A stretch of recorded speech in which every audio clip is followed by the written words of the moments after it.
Bismillahirrahmanirrahim. Assalamualaikum warahmatullahi wabarakatuh. Innal hamdalillah nahmaduhu wa nasta'inu wa nastahdihi wa nastaghfiruh wa na'udzu billahi min syururi anfusina wa sayyiati a'malina. May yahdihillahu fala mudhillalah ومن يضلل فلا هادي له أشهد أن لا إله إلا الله وحده لا شريك له وأشهد أن محمدا عبده ورسوله لا نبي بعده اللهم صل وسلم وبارك على هذا النبي الكريم نبينا محمد وآله وصحبه وسلم تسليما كثيرا.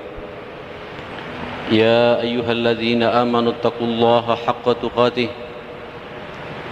ولا تموتن إلا وأنتم مسلمون. يا أيها الناس اتقوا ربكم الذي خلقكم من نفس واحدة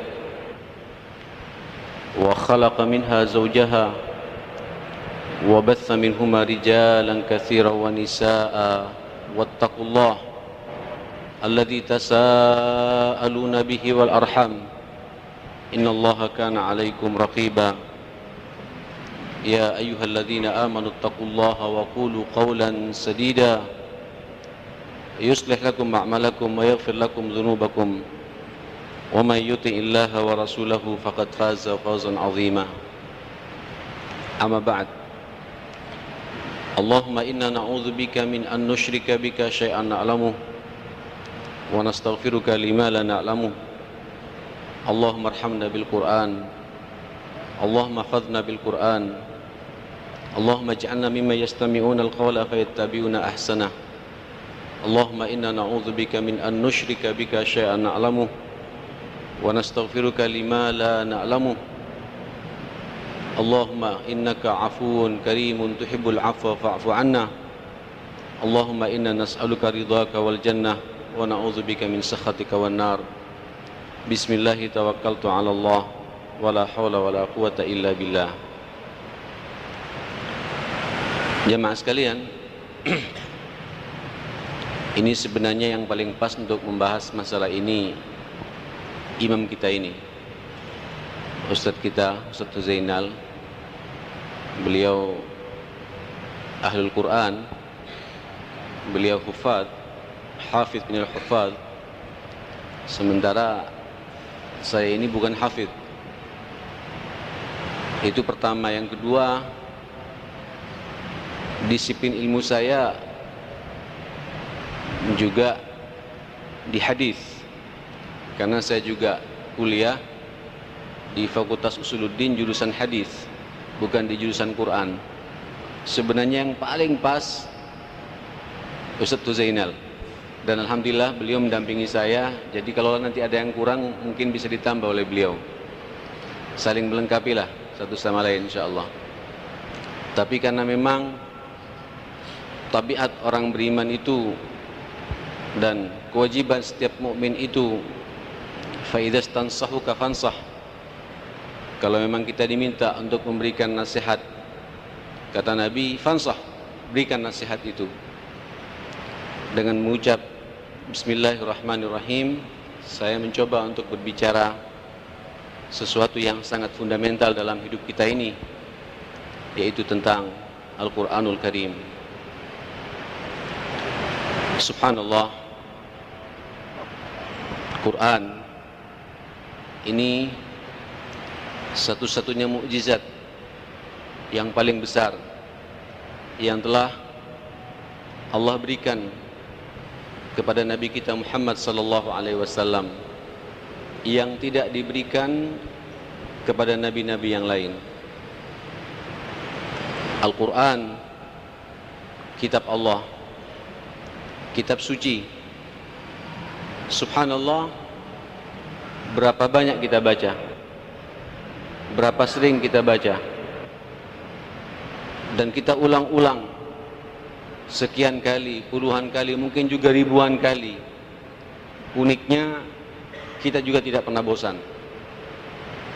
Coba kalau kemudian kita baca buku hadis saja, Riyadhus Shalihin yang sering saya kaji di masjid-masjid manapun pula, tapi kalau diulang-ulang sabda Rasul ada sedikit kejenuhan.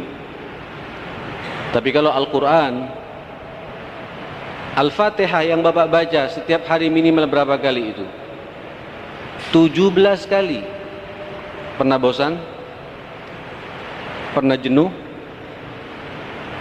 Inilah salah satu mukjizat yang Allah berikan kepada kita. Al-Quran, Allah muliakan kita dengan Al-Quran. Kalau kita meninggalkan Al-Quran, Allah akan menghinakan kita. Al-Quran, Allah muliakan umat ini. Dan kalau umat ini meninggalkan Al-Quran, kita semua akan dihinakan oleh Allah Subhanahu wa taala. Al-Quran, dialah yang akan mampu memberikan nur dalam rumah tangga kita. Kalau kemudian rumah tangga kita tidak pernah dibacakan Al-Quran, kegelapan, masalah, konflik, musibah terus menerus muncul dalam kehidupan rumah tangga kita. Al-Quran huwal hal. Quran ini adalah solusi untuk menyelesaikan semua permasalahan kita. Jemaah sekalian,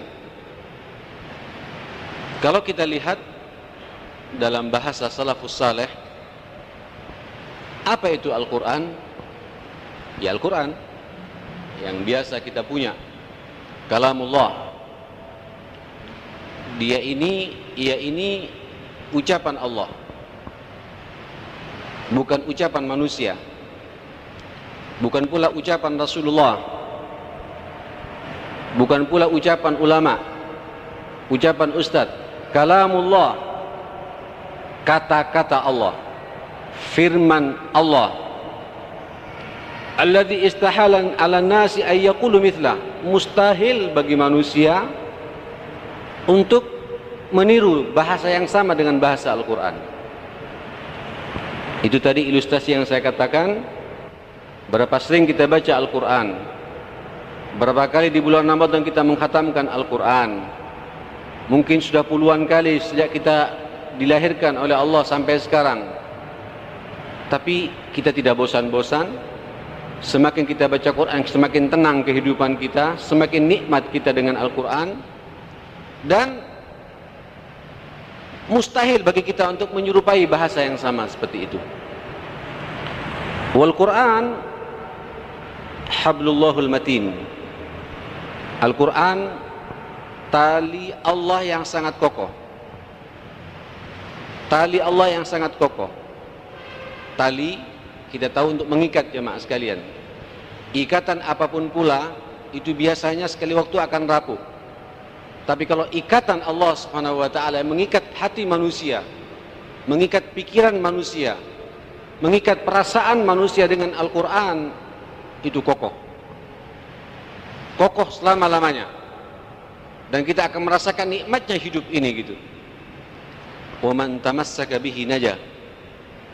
Siapa-siapa yang kemudian berpegang teguh dengan Al-Quran, memegang Al-Quran, membaca Al-Quran, mentadabburi Al-Quran, mengamalkan kandungan Al-Quran, najah, pasti sukses hidupnya. Wa man a'rada anhu halak. Siapa yang kemudian berpaling dengan Al-Quran, pasti celaka orang itu. Berpaling di sini jamaah sekalian, bisa tidak membacanya, bisa tidak mentadabburinya, bisa tidak berhukum dengannya. Dan kalau kita tidak kembali kepada Al-Quran, sepakat, Nabi pun juga mengatakan halak, akan celaka orang itu. Fakullul hibal dunahu maqtu'ah wa kullus subul ghairahu masduda. Tali manapun pula, kalau kita tidak kembali kepada talinya Allah Subhanahu wa taala, masih terputus sekali waktu itu. Ya. Antum punya ikatan apapun pula, Hatta sekuat apapun pula, sekali waktu, dengan berjalannya waktu, dia akan hancur. Tapi kalau tali Allah, selama-lamanya. Ikhwatal iman rahimakumullah, setiap jalan yang kemudian kita tidak kembali kepada jalan Al-Quran juga akan terputus, akan terhalangi, akan banyak masalah. Fahuwa rawdatul ulama. Al-Quran ini adalah kebunnya para ulama. Wa bustanul arifin, juga kebunnya orang-orang yang mau mengenal Allah Subhanahu wa taala. Wa bi ulumi hayatihim wa ruhihim.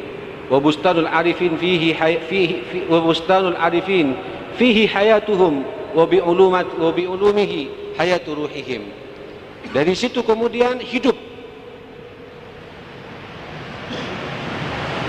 Nanti saya akan kasih ilustrasi bagaimana salafus saleh ketika sumpek, ketika banyak masalah, ketika banyak problem, baik problem pribadi, problem rumah tangga, problem ngatur negara, itu semuanya kembali kepada Al-Quran.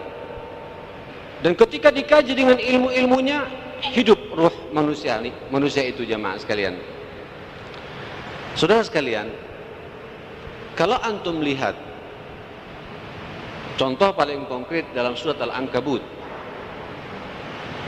ketika Allah Subhanahu wa taala memberikan contoh kepada kita perumpamaan orang yang tidak kembali kepada aturan Allah,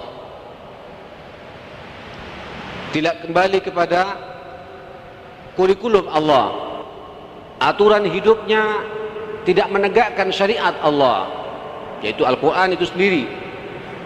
A'udzubillahi minasyaitonir rajim. Mathalul ladzina ittakhadhu min dunillahi awliya'a kamathalil ankabut ittakhadat baita. Subhanallah. Perumpamaan orang yang kemudian menjadikan aturan hidupnya, perwalian dalam hidupnya, dia tidak kembali kepada aturan hidup Allah Subhanahu wa taala. Apa kata Allah? Perumpamaan mereka itu bagaikan laba-laba. Tahu laba-laba Pak ya? Ankabut. Laba-laba yang bagaimana? Kata Allah, ittakhadat baita, yang sedang membangun rumahnya, menata rumahnya. Antum tahu laba-laba itu sepintas itu menakjubkan, Pak. Bagaimana laba-laba dari satu tiang ke tiang yang lain, dia mampu dengan semprotan yang begitu kuat memanjatkan sebuah benang yang sangat tipis. Kemudian dia bergantung pada lahan yang lain. Mungkin kalau di sini di rumah kita hanya kecil, Pak, dari pojok ke pojok saja. Tapi kalau bapak, ibu masuk ke hutan, kita akan melihat fenomena laba-laba itu.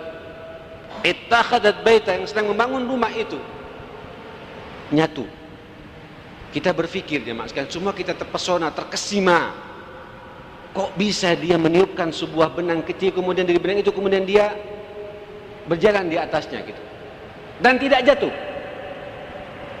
Kemudian setelah dibangun baru rumah berikutnya, jemaah sekalian, benang berikutnya, sampai terjadilah apa? Ittakhadat baita, rumah laba-laba itu. Kata Allah, inna awhanal buyut, inna awhanal buyut la baitul ankabut law kanu ya'lamun. Sesungguhnya serapuh-rapuhnya rumah, sehina-hinanya rumah itu, itulah rumah laba-laba, kalau kalian mau mengetahui. Ikhwatal iman, ini kata Sahibul Zilal, setiap aturan hidup manusia, baik secara pribadi ataupun keluarga, apalagi bermasyarakat dan bernegara, aturan Allah tidak ditegakkan, Quran tidak ditegakkan, sepintas, Pak, sepintas itu mengagumkan, menakjubkan. Kita terkagum-kagum gitu. Kok bisa? Kok bisa gitu? Persis laba-laba kata Allah Subhanahu wa taala gitu. Ketika kita melihat laba-laba membangun rumah, semua terkesima gitu. Tapi ingat, biasanya Pak, sistem hidup yang seperti itu, yang terkesima kita itu auhanal buyut, serapuh-rapuhnya sistem hidup.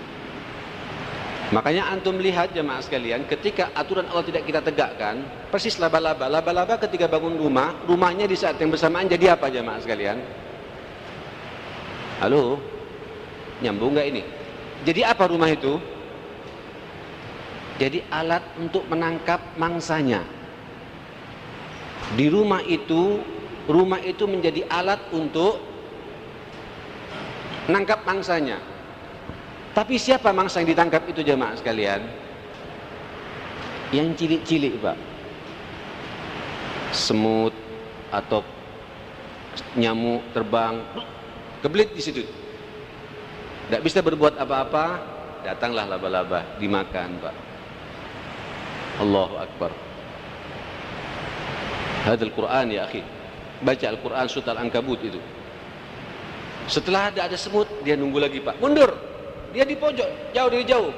Memang rumahnya untuk jadi perangkap jemaah sekalian gitu. Tiba-tiba nanti ada kupu-kupu lewat, tidak bisa terbang dia, karena punya perekat yang luar biasa gitu. Panas, didatangi, dimakanlah sama laba-laba itu. Habis itu nanti datang lagi capung, gak bisa bergerak dia capung itu. Begitu kena dengan sarang laba-laba itu jemaah sekalian, didatangi oleh laba-laba, dimakan jemaah sekalian. Jadi kesimpulannya, Allahu Akbar, lau kanu ya'lamun, kata Allah, kalau kalian mau menggunakan akal pikiran kalian, mau mengetahui ada apa di balik laba-laba itu. Mohon maaf saya bicara ini nanti bagaimana solusinya Pak, betapa nanti kita harus kembali kepada Al-Quran.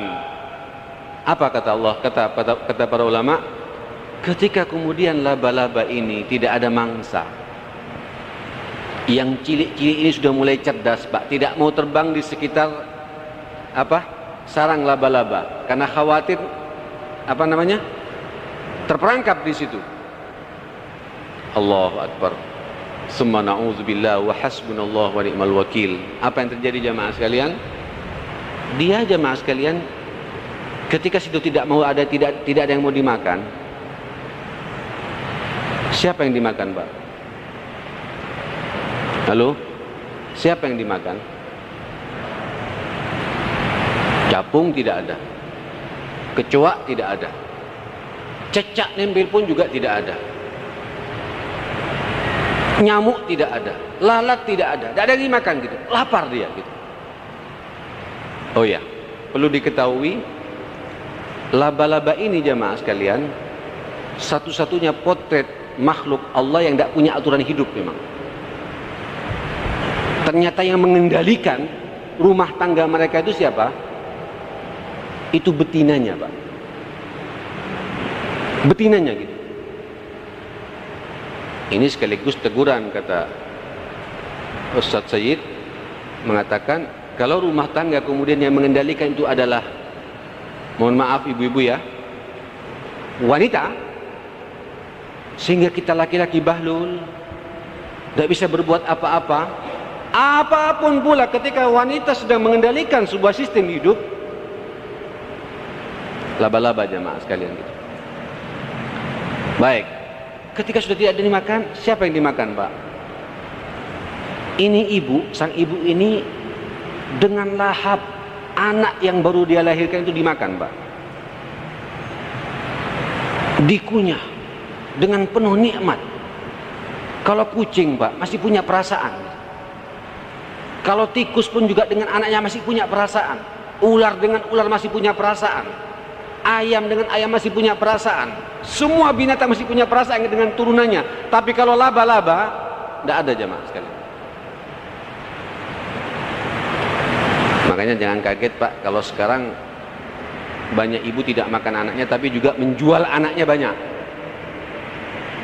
Ya, menjual anaknya banyak, melacurkan anaknya banyak. Na'udzubillah. Ini laba-laba ya ikhwatal iman gitu. Ketika kemudian anak ini sudah habis, Habis Pak, entek. Siapa yang dimakan? Wah subhanallah, sang jantan ini yang bahlul datang Pak. Fadhal, kalau ente lapar ju itu, makan saya gitu. Suaminya pun digarap Pak. Allahu Akbar. Hada huwal ankabut. Ini laba-laba ikhwatal iman. Tapi saudara-saudara sekalian, ketika nanti datang mangsa yang kebetulan lebih besar dari laba-laba, yang lompat tikus Pak, kena sama sarangnya, gimana kira-kira jamaah sekalian? Jebol rumah ini ma'asyal muslimin. Yang lompat ayam besar, burung besar, jebol rumah ini jamaah sekalian. Artinya dia hanya bisa memangsa makhluk-makhluk yang kecil. Nah ini kalau ilustrasi guru saya dulu, ya persis aturan hidup kita ini Pak.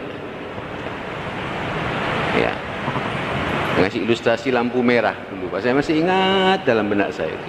Kita tahu lampu merah jemaah sekarang itu. Lampu merah. Lampu merah berhenti kan mobil ya? Motor, mobil berhenti gitu. Coba yang lewat SBY jemaah sekalian gitu.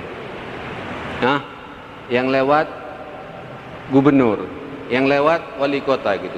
Dipasang Pak forwardernya segala macam, merah terus tembus, nggak berfungsi. Aturan hidup yang dibikin oleh manusia itu jemaah sekalian. Nah ini terlalu ekstrem ya saya bicara seperti ini gitu. Tapi yang jelas ikhwatal iman, hati-hati laba-laba. Jadi orang kalau aturan hidupnya secara pribadi, secara keluarga, menata masyarakat, di sebuah yayasan, apapun pula aturan Allah tidak kita tegakkan, siapa itu? Halo? Siapa mereka itu? Sampean yang bilang laba-laba ya, bukan saya gitu.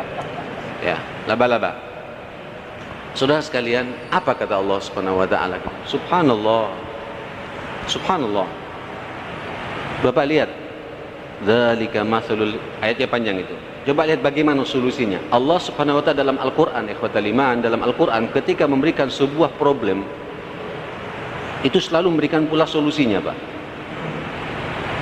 Kayak contoh di dalam Al-Qur'an ketika problem maksiat mata gitu. Wa kullil mu'minin wa kullil mu'minat, kemudian diatur wanita-wanita itu bagaimana berpakaian yang rapi. Tapi ini problem sepanjang masa gitu. Bagaimana solusinya? Wa ankihul ayyama minkum, suruh nikah. Iya kan? Hampir semuanya jemaah sekalian. Ketika ada problem-problem Allah memberikan solusi gitu. Termasuk juga dalam urusan laba-laba ini. Di saat kemudian manusia terjebak dengan dunia laba-laba, sistem hidupnya persis laba-laba, bagaimana solusinya? Apa kata Allah?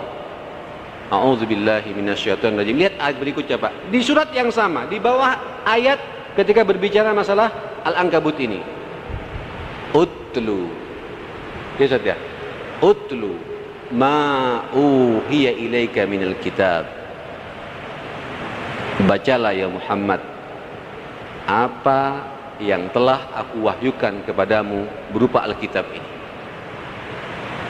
Allah tidak langsung mengatakan aqimis salat, tidak Pak. Ya, Allah tidak mengatakan waladzikrullahi akbar, wadhkurullah, tidak.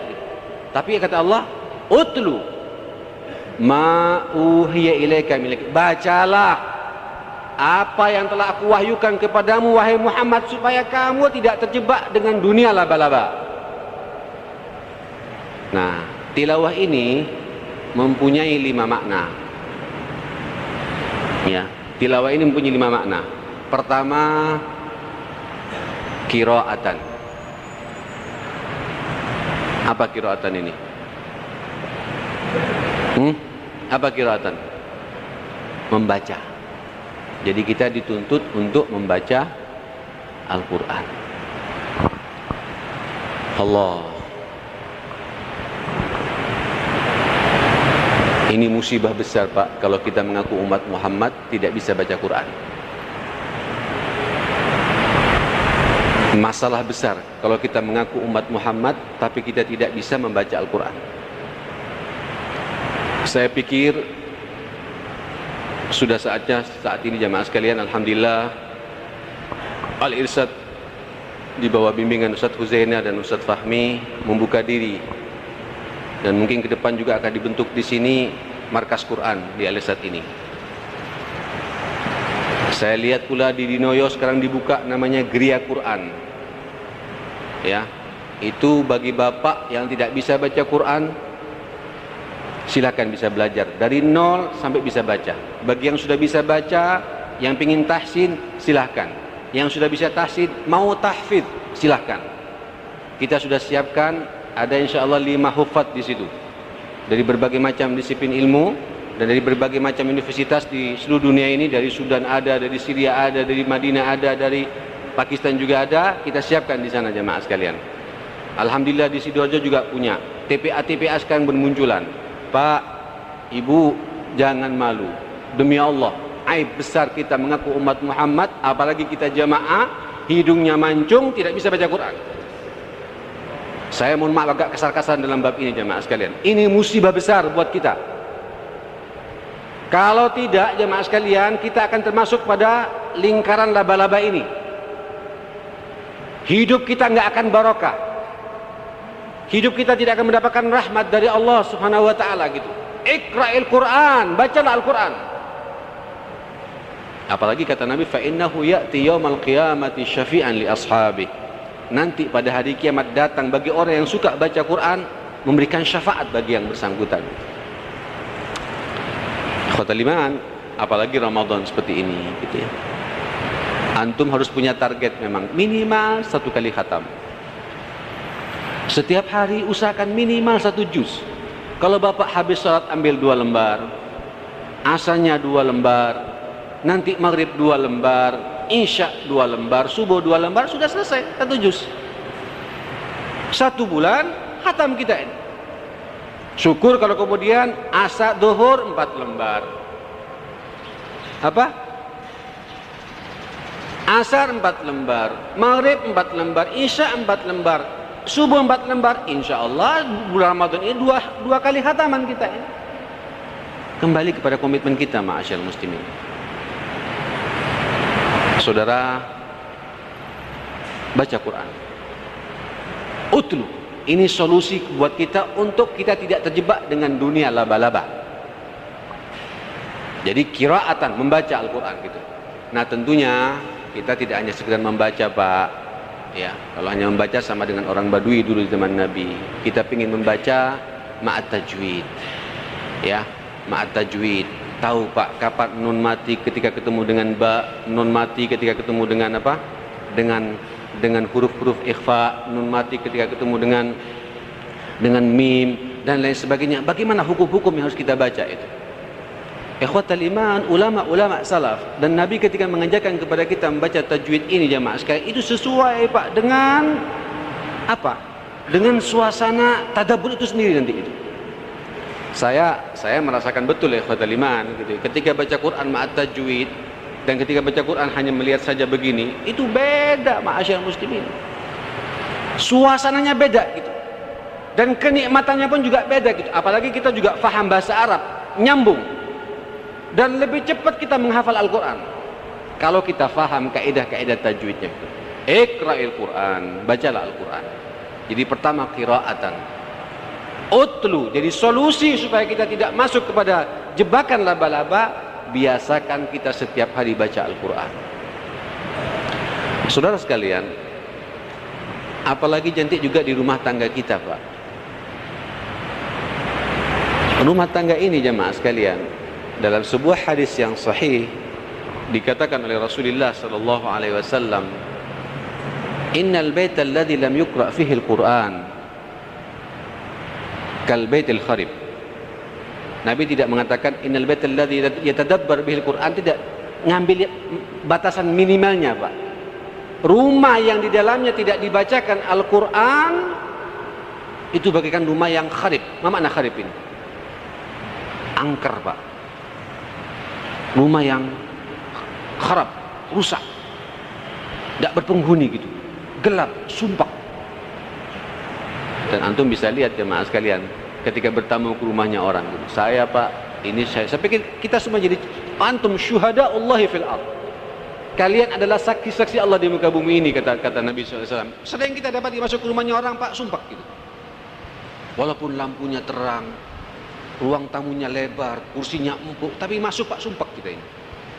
Betapa sering kita masuk ke rumahnya orang sederhana, kecil, ya, tidak ber-AC, tidak ada kipas angin, tapi adem, jemaah sekalian. Ini barakatul Quran, ma'asyil muslimin. Itu pula yang dikatakan oleh Nabi dari hadis yang lain, walaupun ada yang mendaifkan hadis ini, tapi ini min fadail Quran. Nawwiru manazilakum. Kasih nur, nawwiru nur rumah tanggamu itu dengan apa, jemaah sekalian? Bis salati wa qiraatil Quran. Wa qiraatil Quran, dengan salat sunnah buat laki-laki dan baca Quran. Jadi kalau rumah kita kini pingin nur, Pak, tidak cukup dengan kita memberikan cahaya neon yang kuat, itu belum tentu juga ada nur nanti, jamaah kan. Walaupun kita lampunya melek-melek, tapi kemudian dibacakan Quran, Pak, seger, ada suasana lapang kita masuk ke dalam rumah itu gitu. Dan saya berani mengatakan rata-rata rumah tangga yang banyak masalah, pasti dalam rumah tangga itu, Pak, full dangdut, full gambus, ya, full apa lagi, full Sheila on 7, full gigi, full metal dan lain sebagainya, full keroncongan, tapi jarang Al-Quran dibacakan, jamaah sekalian gitu. Alangkah indahnya, ma'asyar muslimin, kalau kemudian kita sama-sama maghrib sampai isya nanti setelah Ramadan dibiasakan kebiasaan kita tadarusan bersama gitu. Jangan lama-lama, Pak, setengah jam saja gitu. Matikan televisi kita gitu. Habis dari masjid kita duduk dengan istri kita, dengan anak kita, ngaji bersama, jamaah sekalian gitu. Sekaligus mengevaluasi bagaimana bacaan anak-anak kita, bacaan istri kita gitu. Atau kita sendiri yang kurang bagus bacaannya, dievaluasi oleh istri kita gitu. Dan rasakan, Pak, nikmatnya dalam rumah tangga itu, ma'asyil muslimin gitu. Insya Allah, Pak, laba-laba nggak akan muncul dalam rumah tangga kita, jamaah sekalian. Ketika ada fitnah masuk, ada benteng, Pak, Quran membentengi kita. Ketika ada orang ingin mengadu domba kita dengan istri kita, ada benteng Quran, jamaah sekalian. Wa idza qara'tal Qur'ana, ingat ya Muhammad, ketika engkau sudah baca Al-Quran, ja'alna bainaka wa bainal ladzina la yu'minuna bil yaumil akhiri hijaban mastura. Ketika engkau baca Al-Quran ya Muhammad, aku jadikan antara engkau dan orang-orang yang tidak punya orientasi akhirat, artinya orang-orang yang lemah iman, hijaban mastura. Ada hijab, Pak, orang tidak mampu mengganggu kita, ma'asyar muslimin. Sehingga pasti rumah tangga kita ini akan dibentengi oleh Allah Subhanahu wa taala dengan apa? Dengan apa? Al-Qur'anul Karim. Kebiasaan kita baca Quran bersama keluarga, ma'asyar muslimin. Pak, Ibu, mari kita saling evaluasi bersama gitu ya. Ya. Mungkin nanti setelah Ramadan kita komitmen dengan istri kita di rumah, ibu dengan suami di rumah gitu. Bang, pokoknya Bang lanjutkan kebiasaan kita. Pokoknya 1 bulan kita khatam, Bang. Saling mengingatkan satu sama lain gitu. Ketika ibu-ibu kemudian di rumah sedang datang bulan, sekarang kan ada apa? Ada kaset. Ada Hudhaifi, ya, ada Shuraim, ada Sudais, ya, ada banyak qari-qari kita, ma'asyar muslimin. Dengarkan, Pak. Sebab as-sami' kal qari. Orang yang mendengarkan sama dengan yang membacanya pula. Dengarkan saja. Nikmatnya luar biasa, ya khataliman. Yang jelas suasana laba-laba nggak akan ada dalam kehidupan kita. Baik. Ketika kita sudah baca, ma'asyar muslimin, ya tidak cukup dengan baca ya. Harus meningkat lagi. Yang kedua, kata Ustaz Said, apa itu? Tadabburan. Mencoba untuk apa? Mentadabburi Al-Quran, merenungi Al-Quran, mengkaji kandungan Al-Quran. Allahu Akbar. Ikhwatal iman rahimakumullah, Allah Subhanahu wa taala pun juga menyinggung kita, Pak, dalam masalah ini gitu. A'udzubillahi minasyaitonir rajim. Afala yatadabbaruna al-Qur'an. Allahu Akbar. Afala yatadabbaruna al-Qur'an am ala qulubin aqfaluha. Tidakkah mereka merenungi Al-Quran, mentadabburi Al-Quran? Kalau kita tidak mampu mentadabburi Al-Quran, ala qulubin, atau kalau tidak, kata Allah, ala qulubin aqfaluha, berarti hati kita Pak sedang dikunci oleh Allah Subhanahu wa taala. Saudara, kalau sudah dikunci hati ini jamaah sekalian, berbagai macam kebaikan juga enggak ada buat kita ma'asyiral muslimin. Enggak akan masuk ke kita jamaah sekalian gitu. Idza saluhat saluhal jasadu kullu wa idza fasadat fasadal jasadu kullu ala wa hiyal qalb. Kalau baik-baik semuanya hati ini, kalau hati ini baik-baik semuanya anggota tubuh kita, kalau rusak semua anggota tubuh kita. Apa itu? Hati ini. Hati ini Pak akan hidup, kata Allah, ketika kita mampu mentadabburi Al-Quran. Alhamdulillah ikhwatal iman. Saya pikir sekarang tafsir apa yang tidak ada Pak? Saya kemarin sempat membeli buku ini, buku baru, Kaifa Nata'amal Ma'al Quran. Bukan buku rabu, cuma ini cetakan baru jemaah sekalian. Bagaimana kita berinteraksi dengan Al-Quran, karangannya Dr. Yusuf Al-Qardawi. Sangat indah buku ini untuk kita renungi gitu. Dan saya ingin nanti akan saya kaji di pengajian tertentu untuk membedah masalah ini ma'asyiral muslimin gitu. Ini jemaah sekalian, Allahu Akbar gitu. Semua setiap berkembang Pak ilmu tafsir ini gitu. Ada tafsir Jalalain pertama yang hanya tafsir bahasa begitu. Ada tafsir Ibnu Katsir, ada tafsir kekinian, lengkap. Bapak, pendekatan apa saja ada saat ini. Terjemahannya pun juga ada pada saat ini gitu. Saudara, saya teringat pula dengan kata-kata ustaz saya sendiri, Syekh Muhammad Ar-Rawi rahimahullah, hafizahullah. Dia amid Kuliatul Quran di fakultas saya gitu. Ya akhi, ini kembali kepada komitmen antum semua. Kalau tiap hari Pak, tiap hari kita ini jangan lebih, satu hari ngambil satu ayat saja Pak. Hari ini surat Al-Fatihah, saya ambil dari ayat pertama gitu. Alhamdulillahi Rabbil Alamin. Sampai renungi Pak. Jangan meningkat kepada Ar-Rahman Ar-Rahim sebelum memahami Alhamdulillahi Rabbil Alamin. Renungi kemudian kaitkan dengan kondisi kita sekarang gitu. Segala puji bagi Allah. Bapak kalau lihat hadis-hadisnya itu gemetar Pak kita ini. Kerdil kita di mata Allah. Kita enggak pantas dipuji. Ilmu yang kita punya enggak pantas dipuji. Dunia yang kita punya enggak pantas dipuji. Fasilitas yang kita punya enggak pantas dipuji. Istri kita enggak pantas dipuji. Anak kita yang cerdas-cerdas tidak pantas dipuji. Semuanya enggak pantas dipuji. Siapa yang pantas dipuji jemaah sekalian? Allah Subhanahu wa taala. Alhamdulillahi Rabbil Alamin. Nangis kita Pak. Kata Allah, majjadani abdi, hambaku membesarkan aku gitu. Itu kalau hadis kursinya Pak indah sekali kalau Bapak lihat gitu. Itu baca tafsir itu. Hari ini saya hanya akan merenungi Alhamdulillahi Rabbil Alamin. Tok. Rabbi, ada apa dengan Rabbi? Rabb, pemelihara, pengayom, yang mengawasi.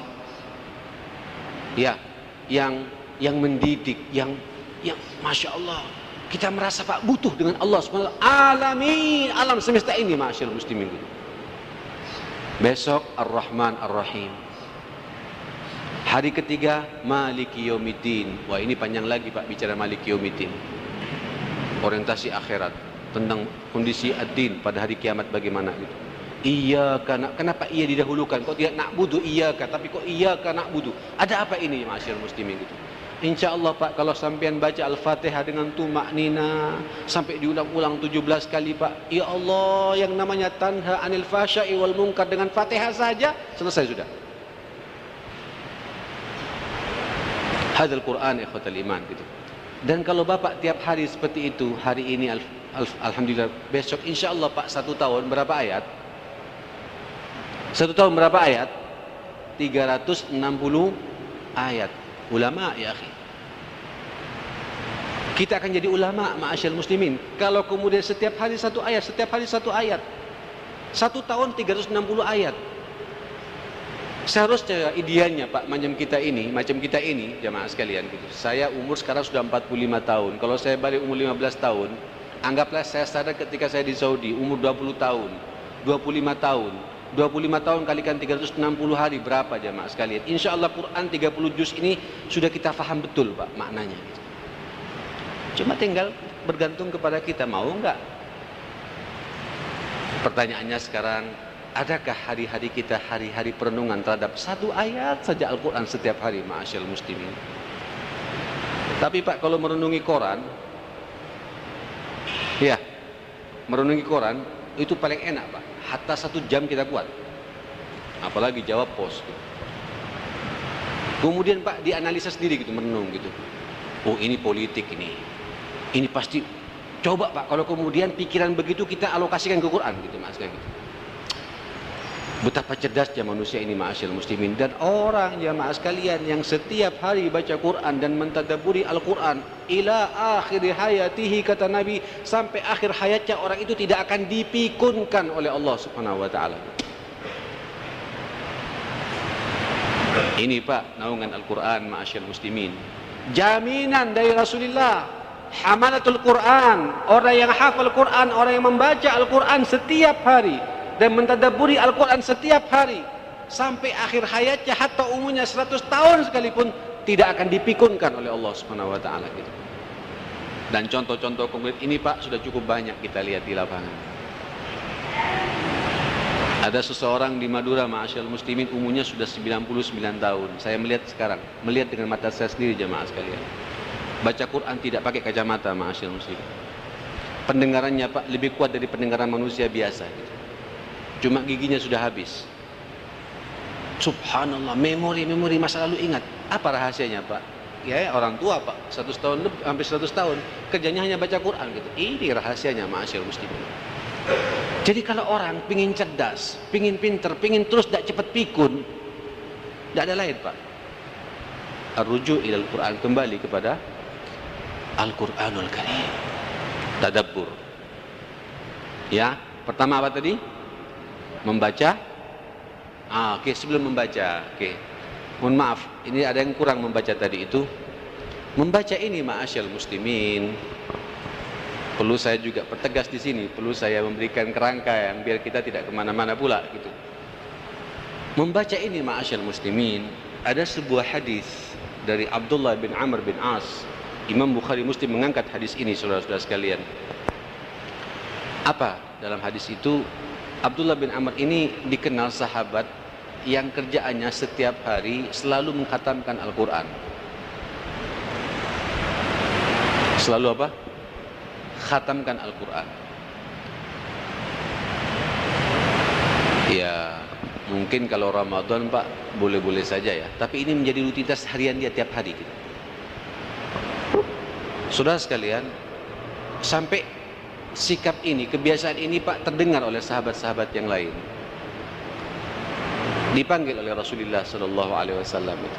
Dan berita ini juga nyampe ke telinga Nabi sallallahu alaihi wasallam, dipanggil oleh Nabi, ya Abdullah, aku dengar engkau dari sahabat-sahabatmu setiap hari kau membaca Al-Quran selesai gitu. Qultu, kata Abdullah, na'am ya Rasulullah, ya Rasulullah gitu. Coba lihat Pak, Ibu, apa kata Nabi? Ya Abdullah, iqra'il Quran fi kulli syahrin marrah. Kata Nabi, ya Abdullah, kalau begitu iqra'il Quran fi kulli 20 yawman marrah. Kalau begitu bacalah Al-Quran setiap 20 hari.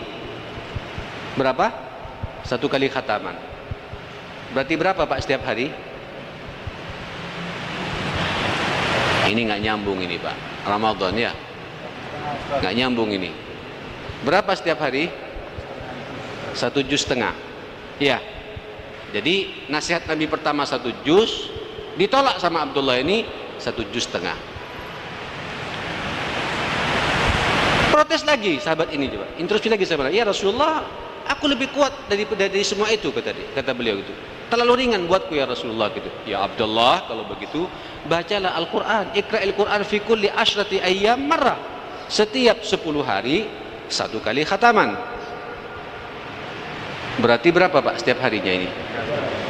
3 juz. Coba Pak, ini ukuran orang baca Quran sebenarnya itu. Kata Abdullah, terlalu ringan ya Rasulullah, aku kuat lebih dari itu gitu. Kalau begitu, kata Nabi, bacalah Al-Quran fi kulli usbu' marrah. Setiap 1 minggu 1 kali khataman gitu. Dari Jumat ke Jumat terserah sesuai dengan kemampuan kita ini, atau minggu ke minggu gitu. Berarti berapa jemaah sekalian? Antara 4-5 juz setiap hari. Oke? Kemudian, ya Rasulullah, aku biasa tiap hari ya Rasulullah. Ya Abdullah, kata Nabi. Agak keras Pak suara Nabi itu. Iqra'il Qur'an fi kulli thalathati ayyam marrah. Wala khaira ba'da dhalika abada. Bacalah Al-Quran setiap 3 hari, 1 kali khataman. Tidak ada kebaikan kalau orang baca Quran kurang dari 3 hari. Sudah putus Pak. Setelah itu, hadisnya itu. Kama qala sallallahu alaihi wasallam itu. Jadi kesimpulannya apa Pak dalam tilawah ini supaya kita tidak jadi angkabut? Batasan minimalnya berapa setiap hari? Halo? 1 juz. Maksimalnya berapa? 10 juz ya. Saya ingin nanya sekarang. Siapa di antara kita yang setiap hari 10 juz? Termasuk saya juga bertanya pada diri saya sendiri jamaah sekalian. Tidak akan ada yang mampu jamaah sekalian. Jadi sepakat Pak jumhur ulama batasan maksimal setiap hari 10 juz. Minimal 1 juz. Saya kurangi Pak, yang 5 juz setiap hari. Yang 3 juz setiap hari. Halo? Yang 1,5 juz setiap hari. Kalau Ramadan mungkin ya. Ramadan. Karena Ramadan ini ada pelipat gandaan pahala masalahnya masyarakat muslimin. Memang ini Pak, kata Ibnu Daqiq Al-Aid, ibadahnya kita ini ibadahnya pedagang. Terus terang saja gitu ya. Ibadah ini dibagi 3 kata beliau itu. Ada ibadatul tujar, ada ibadatul abid, ada ibadatul ahrar. Ini kita pedagang Pak. Coba nggak ada pelipat gandaan pahala, kita mungkin juga nggak ngaji di bulan Ramadan ini jemaah sekarang gitu. Ya karena ada pelipat gandaan pahala berebut Pak. Karena 1 huruf berapa? 10 kebaikan. Ini kalau di luar Ramadan. Kalau di dalam Ramadan kalikan lagi 70 kalinya gitu. Jadi berapa itu? 700 kalinya Pak. Jadi kalau Bapak baca alif lam mim, itu jaminan dari Allah Pak, 2100 pahala. Allah. Adakah karunia yang lebih hebat daripada Al-Quran di bulan Ramadan ini ma'asyiral muslimin? Apalagi dzalikal kitabu la raiba fihi hudal lil muttaqin, sampai tuntas Pak. Qul a'udzu birabbin nas terakhir itu khatam. Miliaran pahala ikhwatal iman. Mari Pak, ihtisaban itu man shoma ramadhana imanan wa ihtisaban, penuh perhitungannya seperti itu jamaah sekalian. Dioptimalkan amal saleh kita. Salah satunya Al-Quran, apalagi Al-Quran juga diturunkan inna anzalnahu fi lailatul qadar syahru ramadhan alladzi unzila fihi Al-Quran. Tapi ada di antara kita Pak tidak mampu ngejar target untuk menghatamkan 1 bulan, yang itu batasan minimal orang baca Quran. Saya baca Pak, saya pergi nanya, siapa di antara kita yang istiqomah setiap hari baca Quran 1 juz, 1 bulan khatam? Jujur Pak, selain Ramadan ya. Kalau Ramadan nggak saya tanya, selain Ramadan. Ayo Pak, bagi yang hadir di sini, Allahumma qad ballagat, Allahumma fashhad. Ya Allah, saya sudah menyampaikan amanah Nabi-Mu ya Allah, saksikan di Masjid Al-Irsyad, jamaah pengajian ikut mendengarkan kajian ini, amanah Nabi-Mu sudah saya sampaikan. Batasan minimal Pak 1 juz Pak, dan rasakan nikmatnya hidup ini ma'asyiral muslimin. Ustadz, itu kan sahabat. Nah, mulai lagi Pak ya. Apa namanya kita berdalil sahabat, berbahasa Arab lagi Ustaz. Ketika baca langsung nyambung. Saya nanya Pak, siapa di antara kita yang istiqomah setiap hari baca Quran setengah juz, 2 bulan khatam? Dibaca cuma Yasin saja, sumpek-sumpek sedikit Al-Waqi'ah. Apalagi kemudian bisnis kurang lancar, Al-Waqi'ah. Lah memang ada hadis itu jamaah sekalian, tapi bukan kemudian itu satu-satunya menyelesaikan problem hidup kita ma'asyiral muslimin. Itu Al-Waqi'ah dibaca manakala kemudian kita terbiasa rutin Pak baca Quran itu. Setiap hari 1 juz. Kemudian baca Al-Waqi'ah. Nanti saya akan bahas pula apa surat-surat yang biasa oleh Rasul dibaca setiap hari dalam hidupnya itu. Saya masih belum bicara surat-surat yang biasa dibaca Pak. Nanti ada kebiasaan Nabi baca surat Yasin tiap hari, baca Ad-Dukhan setiap hari, baca Al-Waqi'ah setiap hari, baca Tabarak setiap hari, kemudian Qul huwallahu ahad, Qul a'udzu birabbil falaq, Qul a'udzu birabbin nas. 7 surat tiap hari tidak pernah lepas Nabi itu. Ditambah lagi dengan bacaan rutin Nabi setiap hari seperti itu. Allahu Akbar. Maka wajar Pak, kalau sekarang ini banyak masalah. Ankabut, halo, ankabut, ada nggak dalam kehidupan rumah tangga kita? Masuk ke kantor Pak, sumpek. Masuk ke rumah, sumpek gitu. Kenapa? Quran tidak pernah disentuh, ma'asyil muslimin. Apalagi mentadaburinya, ma'asyil muslimin. Cukup saat kalau tadabur sama Ustaz Khalid Abri saja pengajian, sama saja saat gitu. Seminggu sekali Pak. Itu seminggu sekali jamaah sekalian gitu. Tak cukup itu ma'asyil muslimin. Kita harus punya, di rumah harus punya buku-buku tafsir itu. Kita kaji setiap hari satu ayat, setiap hari satu ayat. Insya Allah 1 tahun sudah 360 ayat Pak, kita faham gitu. Saudara sekalian, sampean tahu ketika Bapak nanti memahami surat Al-Baqarah dan surat Al-Imran, itu Pak, pada surat-surat berikutnya Pak lebih gampang untuk menafsirkan Al-Quran. Balik lagi, jadi solusi untuk kita tidak terjebak dengan dunia laba-laba itu, utlu, bacalah. Utlu itu maknanya pertama membaca, qiraatan. Yang kedua apa? Tadabburan. Yang ketiga apa, ma'asyar muslimin? Yang ketiga apa? Wal amalu bihi. Mengamalkan kandungan Al-Quran.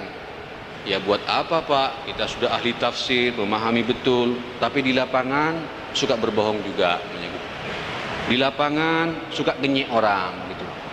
Ya, pinter, ahli Quran, ahli tafsir, tapi di lapangan ketus sama orang gitu.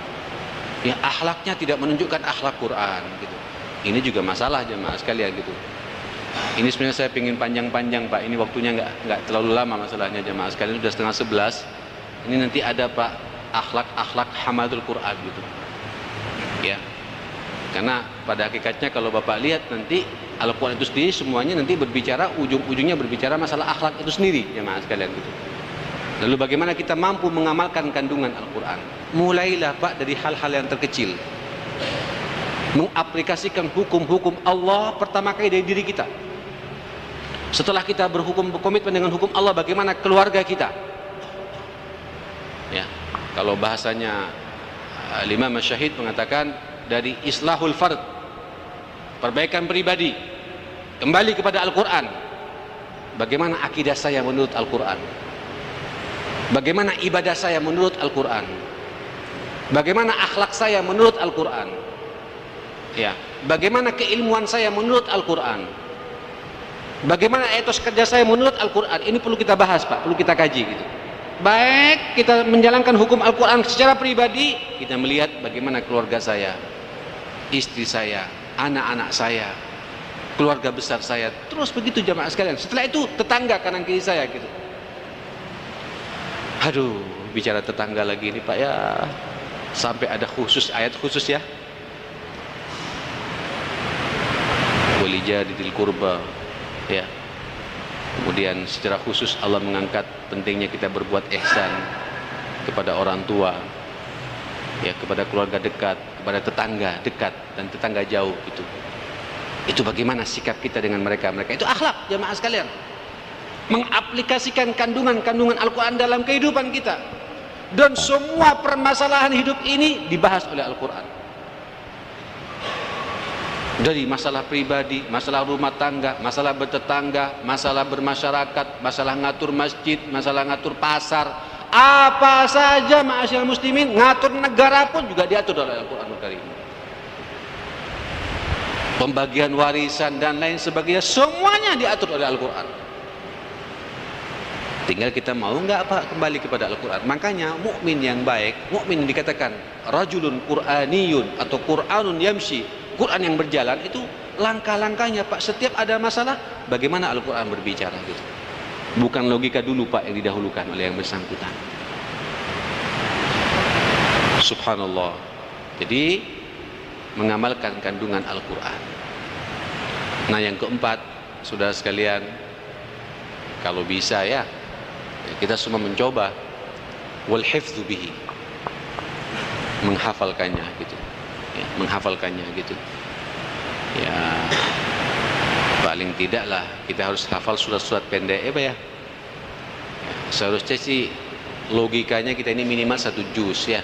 Terserah milih juz yang keberapa Pak, juz 30 boleh gitu ya, juz 29 juga boleh ya, syukur komen bertambah lagi. Dan kita harus punya target Pak, tahun ini juz 29, nanti tahun depan, Ramadan tahun depan saya harus bisa menguasai juz 20 juz 30, tahun depan juz 29, terus begitu Pak. 2 tahun jangan nambah lagi Pak, diulangi karena suka lupa lagi kita ini. Nanti tahun ketiga, tahun keempatnya kita masuk juz yang ke-28, terus begitu. Syukur kalau mulai dari awal silahkan. Ini bagian daripada kita menghafal Al-Quran. Dan alhamdulillah ikhwatal iman, bicara hifdzul Quran ini Allah sudah menjaga Pak. Inna nahnu nazzalna dzikra wa inna lahu lahafizun ya. Sungguh kami menurunkan az-dzikra, peringatan ini, Al-Quran ini, dan kami pula akan menjaganya. Dan ini Pak, alhamdulillah saya melihat fenomena ini di Timur Tengah, di Saudi, di Yaman, di Syria, di Yordan, termasuk di negeri kita ini jamaah sekalian, berlomba-lomba. Bahkan saya lihat di ITS, di UNER, mahasiswa kita sekarang tidak pernah lepas dari Quran untuk menghafal Al-Quran. Juz 30, ada yang sudah hafal Pak, baru semester 2 sudah juz 29 dan juz 30 gitu. Allahu Akbar. Ustadznya pun juga kalah kadang Pak, dengan bacaan-bacaan yang murattal. Masya Allah, tenang. Oh subhanallah, sampai lihat rata-rata orang yang suka pegang Quran, kuliahnya pun juga tidak berantakan Pak, tidak berantakan, dan barokah ilmu yang dia punya gitu ya Mas kan gitu.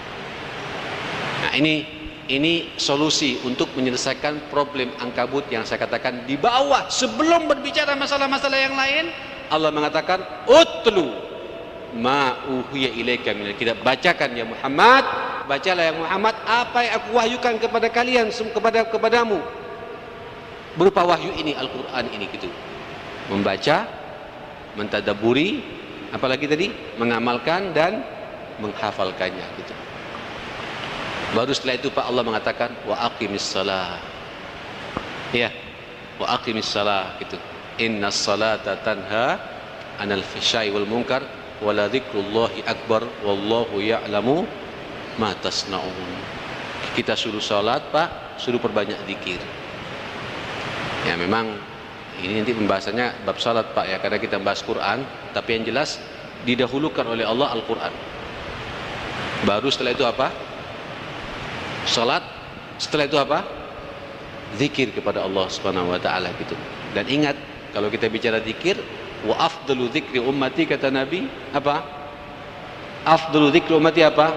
Tilawatul Quran, membaca Al-Quranul Karim. Saudara-saudara sekalian, termasuk pula ikhwatal iman di dalam surat Al-Kahfi, ketika Allah berbicara bekal paling asasi buat juru dakwah. Sebelum Allah mengatakan wasbir nafsaka ma'al ladzina yad'una rabbahum bil ghadati wal 'ashyi yuriduna wajhu, sabarlah kalian bersama-sama orang yang berdakwah di jalan Allah yang mengharapkan ridhonya Allah Subhanahu wa taala. Coba apa Pak? Sebelumnya bicara apa? Utlu ma uhiya. Gimana Ustaz? Antum yang hafal itu. Al-Kahfi. Sebelum wasbir nafsaka ma'al ladzina yad'una rabbahum bil ghadati wal 'ashyi, utlu. Halo. Nah ini Pak. Ilaika minal kitab min kitabi utlu ma uhiya ilaika min kitabi rabbika la mubaddila li kalimatillah. Allah utlu, suruh baca juga Pak. Jadi dai, guru, ustadz, guru apapun pula, guru SD, ngajari matematika, ngajari apa saja gitu, dalam menegakkan nilai-nilai kebenaran kepada umat ini, bekal utama apa? Utlu, suruh baca juga Pak, suruh baca Quran. Ini Al-Quran yang membaca, yang berbicara jamaah sekalian. Allah memerintahkan kepada kita, apalagi juru dai Pak, dakwah. Dia membawa nilai-nilai kebenaran. Bagaimana dia akan menyampaikan kepada umat sementara dia tidak pernah baca Quran? Ini Pak, ruhnya itu kurang Pak. Apalagi Al-Quran juga dikatakan ruh ya. ruhan min amrina, ruh dari Allah Subhanahu wa taala jemaah sekalian gitu. Jadi kalau orang hidupnya tidak pernah baca Quran, hatta seindah apapun pula dia berbicara Pak, tidak akan nyambung sama orang. Nyambungnya pembicaraan kita ma'asyiral muslimin manakala kita terbiasa berinteraksi dengan apa? Dengan Al-Qur'anul Karim. Ikhwatal iman, Quran, Quran, Quran. Saudara sekalian rahimakumullah, saya ingin membacakan di sini jamaah sekalian beberapa hadis-hadis Nabi sallallahu alaihi wasallam. Pertama dari hadis Aisyah radhiyallahu anha, hadis muttafaqun alaih. Qala Rasulullah sallallahu alaihi wasallam, alladhi yaqra'ul Qur'an wa huwa mahirun bihi. Perhatikan Pak, alladhi yaqra'ul Qur'an wa huwa mahirun bihi ma'as safaratil kiramil bararah. Ma'as safaratil kiramil bararah. Orang yang membaca Al-Quran dan dia mahir Pak. Apa mahir ini? Bacanya benar, ya, bacanya benar, ma'at tajwid, ya, siap untuk jadi imam sholat. Mohon maaf ya, imam sholat itu Pak bukan karena syebenya Pak. Imam sholat ini bukan karena alimnya. Imam sholat ini bukan karena tuanya, bukan. Apa kata Nabi? Ya ummukum man? Ya ummukum, yang harus menjadi imam di antara kamu siapa? Sebelum bicara afqahukum wa aqra wa akbarukum wa afqahukum siapa?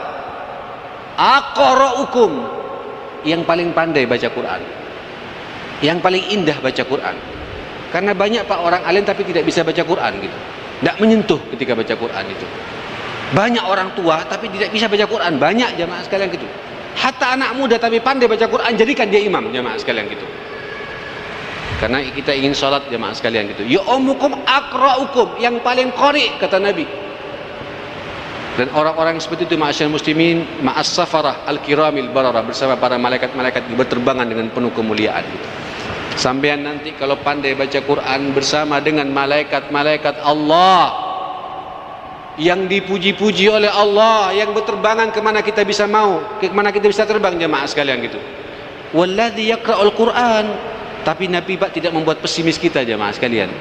Walladzi yaqra'ul Quran wa yatata'ta fihi wa huwa alaihi syaqqun lahu ajrani. Allahu akbar. Dan orang yang baru belajar Al-Quran, ya tata'ta, apa ya tata'ta ini Pak? Termengah-mengah gitu. Bismillahirrahmanirrahim, bukan rahirrah, ra, tafkhim ya akhi. Terus belajar jamaah sekalian gitu. Kata Nabi, dia merasa berat mendapatkan 2 pahala, kata Rasulullah SAW. Khotul iman, ayo Pak, tidak ada istilah kemudian kita tidak bisa baca Quran. Malu jamaah sekalian kalau ada di antara kita tidak bisa baca Quran gitu. Ayo kita baca, belajar Quran.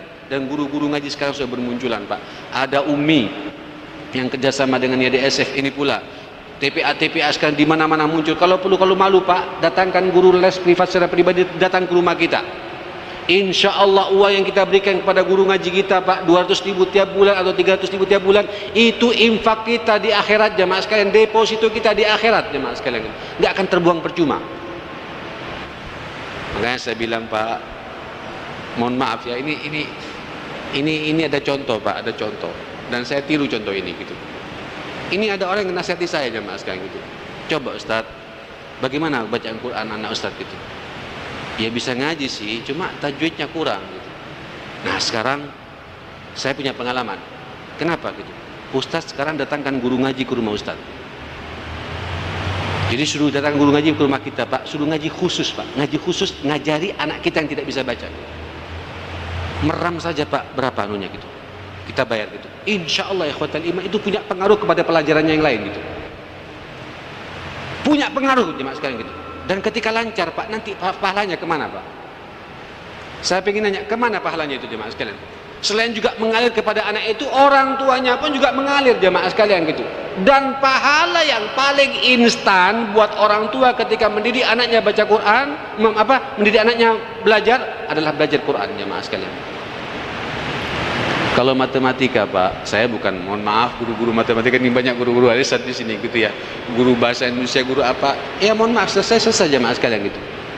Tapi kalau Quran, ikhwatul iman, Quran, Allahu Akbar gitu. Dia baca langsung ngalir ke kita Pak. Tentunya kalau kita ikhlas ya pada Allah Subhanahu wa taala. Ini pahala yang paling instan jamaah sekalian gitu. Nah, saudara sekalian, mari belajar Al-Qur'an ya, belajar Al-Qur'an gitu. Udah selesai nih ya. Kemudian saudara sekalian, Umar bin Khattab mengatakan kepada kita radhiyallahu anhu, anna Nabiy sallallahu alaihi wasallam bersabda, ingat ya, qala Rasul sallallahu alaihi wasallam, innallaha yarfa'u bihadzal kitab aqwaman wa yada'u akharin, rawahu Muslim. Allah Subhanahu wa taala akan mengangkat dengan kaum ini, dengan Al-Qur'an ini, jemaah sekalian gitu. Dengan Quran ini Allah akan diangkat kaum ini gitu. Jadi kalau kita ingin terangkat Pak, bermartabat diri kita, terpuji di mata Allah apalagi di mata manusia, walaupun tujuan kita bukan ingin dipuji manusia, konsekuensinya kita akan dihargai sama manusia. Al-Quran Pak, Al-Quran ini Nabi mengatakan kepada kita, yarfa'u bihadzal kitab aqwaman, tapi ingat, wa yada'u akharin, Allah juga akan mengkerdilkan satu kaum di saat dia meninggalkan Al-Quranul Karim. Jadi saudara sekalian, kalau kita ingin mendapatkan harga diri di mata Allah Subhanahu wa taala, dimuliakan oleh Allah, tidak ada jalan lain, kita kembali kepada Al-Qur'anul Karim. Saudara-saudara sekalian rahimakumullah, memang ikhwatul iman, ini perlu komitmen Pak. Perlu apa? Perlu komitmen dari kita semua gitu. Karena memang jangankan yang hafal Pak, yang membaca rutin saja Pak, kalau kita tidak istiqamah sedikit lalai Pak. Saya contoh konkret ya, saya merasakan betul gitu. Ketika ada satu hari kita tidak baca Pak, pingin mengulangi lagi untuk tidak baca lagi hari berikutnya itu. Itu yang dikatakan Nabi sallallahu alaihi wasallam, hadis muttafaqun alaih dari Abi Musa Al-Asy'ari radhiyallahu anhu alin Nabi sallallahu alaihi wasallam, ta'ahadu hadzal Qur'an, berjanjilah kalian dengan Al-Qur'an ini gitu. Fa walladzi nafsi Muhammad biyadihi lahuwa la ashaddu tafalluta minal ibli min uqliha. Dia Pak lebih cepat larinya daripada onta yang diikat, yang tidak diikat gitu.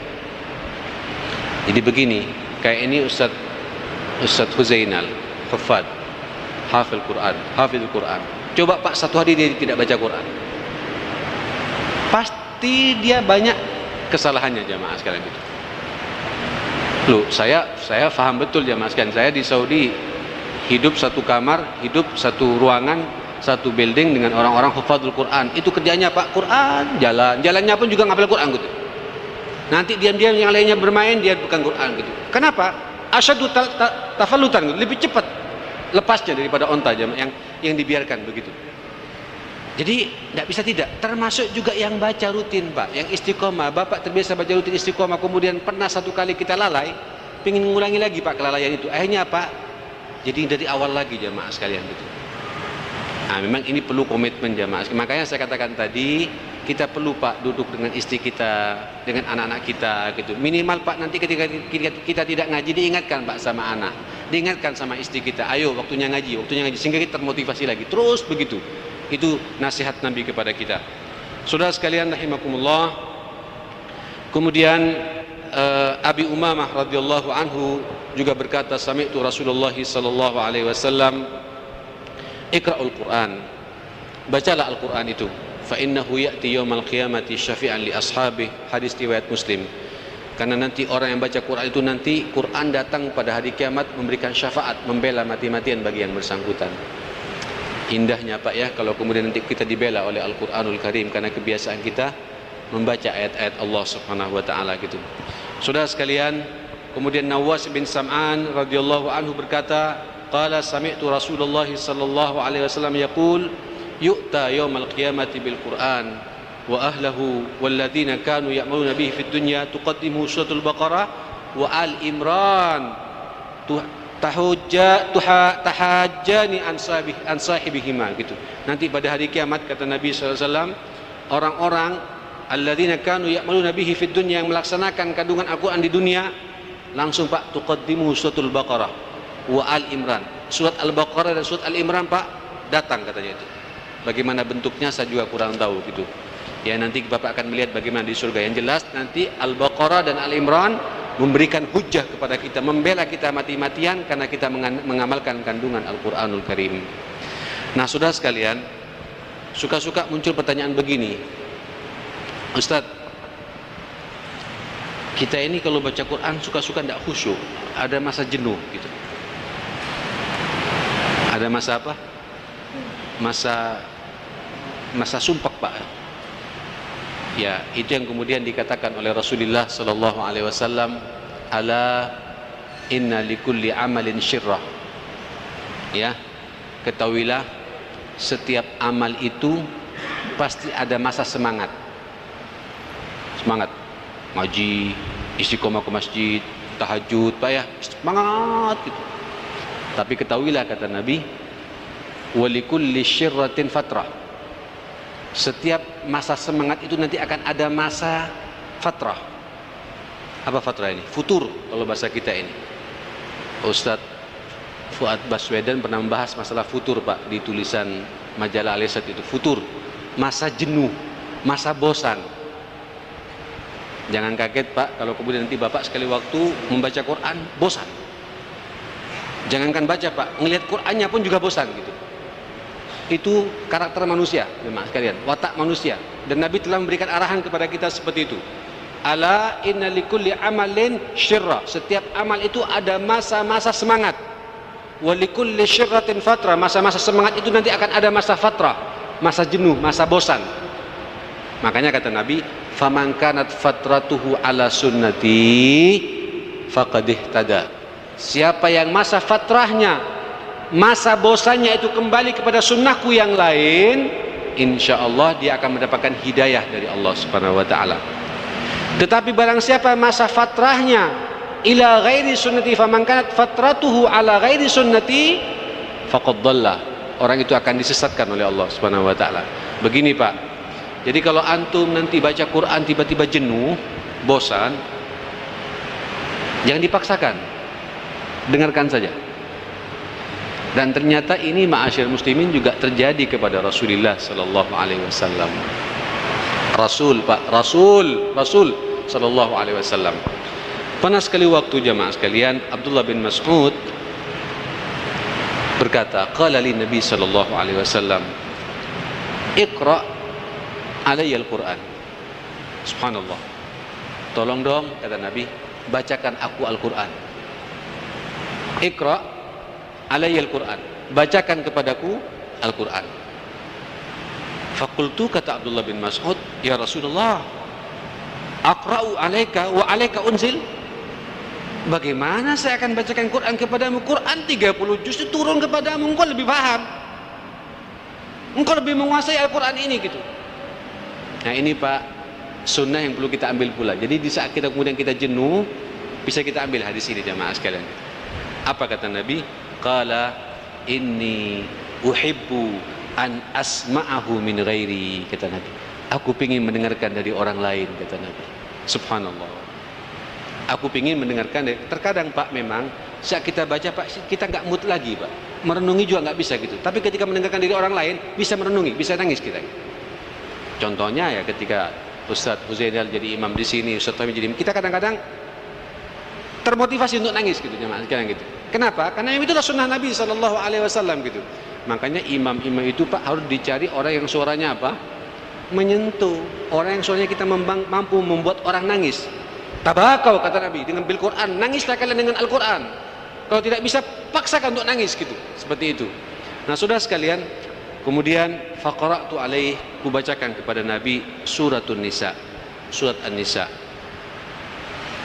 A'udzubillahi minasyaitonirrajim. Ya, kata Abdullah bin Mas'ud, bismillahirrahmanirrahim. Apa? Ya ayyuhan nas ittaqu rabbakumul ladzi khalaqakum min nafsin wahidah, sampai panjang, sampai kepada kemudian, Pak, tiba pada satu ayat, fa kaifa idza ji'na min kulli ummatin bi syahidin wa ji'na bika ala haula'i syahida. Qala ar-rasul hasbukal an, hasbukal an, hasbuka ya Abdullah, hasbuka ya Abdullah gitu.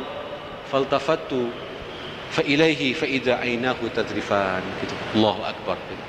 Itu Nabi sallallahu alaihi wasallam, ikhwatal iman gitu. Bagaimana, kata Allah Subhanahu wa taala, ketika aku sampai pada satu ayat, bagaimana ya Muhammad ketika kami datangkan dari setiap umat saksinya, dan aku jadikan untukmu saksi pula kepada mereka-mereka umat-umat yang menerima risalahmu itu. Nabi tidak tahan, Pak. Kenapa? Karena Nabi merasa, Pak, risalahnya tidak nyampe kepada umat ini, jamaah sekalian gitu. Qala kata Nabi, sudah cukup, hasbuk kata Nabi. Cukup ya Abdullah gitu. Kulihat Nabi menangis, jamaah sekalian gitu. Enggak tahan, Pak, ketika melihat bacaan surat ini, ayat ini dibacakan kepada Rasulullah sallallahu alaihi wasallam. Jadi ikhwatul iman, di saat kemudian antum semua merasakan sudah enggak mood lagi dengan Al-Qur'an, dengarkan Quran, Pak. Bahkan itu kalau kita lihat antar sahabat dengan sahabat yang lain, kayak Abu Bakar dengan Hamdalah, kemudian Abdurrahman bin Auf dengan Sa'id bin Jubair dan lain sebagainya. Itu Pak, kalau ketika terjadi kekenyangan iman, duduk berdua, store hafalan. Nah, kalau bahasa kita store hafalan, Pak, bacakan saya Quran gitu, dibaca. Kemudian nangis, Pak, sama-sama nangis berpelukan gitu. Ini salafus saleh, ma'asyiral muslimin gitu.